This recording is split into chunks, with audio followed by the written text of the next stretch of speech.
l'époque de la Nouvelle-France, on nommait les repas de la même façon qu'on le fait au Québec aujourd'hui, c'est-à-dire déjeuner, dîner et souper, et chacun des mots veut dire quelque chose de bien particulier. Le mot déjeuner est composé de deux parties, il y a dé et il y a jeûner. Jeûner veut dire simplement ne pas manger. Généralement, on l'utilise pour des longues périodes où on ne mange pas, mais on peut aussi l'utiliser pour des petites périodes comme maintenant, quand on écoute une vidéo.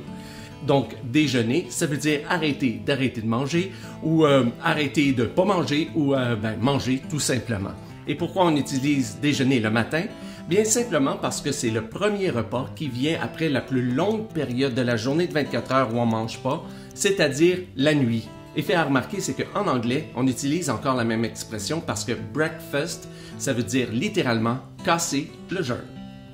Et le mot dîner est très intéressant parce qu'il y a deux dîners. Il y a celui avec un accent circonflexe et celui sans accent. Le mot dîner avec un accent circonflexe vient du même mot latin que déjeuner et a la même signification. Dans ce sens-là, on peut l'utiliser autant pour le repas du soir que pour le repas du midi. Et c'est aussi le même dîner avec un accent circonflexe qu'on utilise dans des expressions comme « qui dort dîne ». Le dîner sans accent circonflexe veut simplement dire le repas du jour.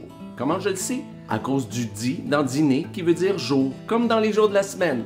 Lundi veut dire « jour de la lune », mardi « jour de Mars », puis bon, pour les autres, vous irez chercher sur Internet. Et il y a aussi « midi » qui veut dire « moitié du jour », comme « minuit » veut dire « moitié de la nuit ». Donc, pour nommer le repas du jour, il faut dire « dîner ». Logique.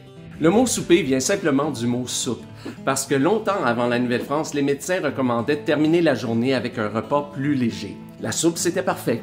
En Nouvelle-France, c'est pas nécessairement ce qu'on faisait, mais le mot est resté. Et la soupe avait une autre utilité.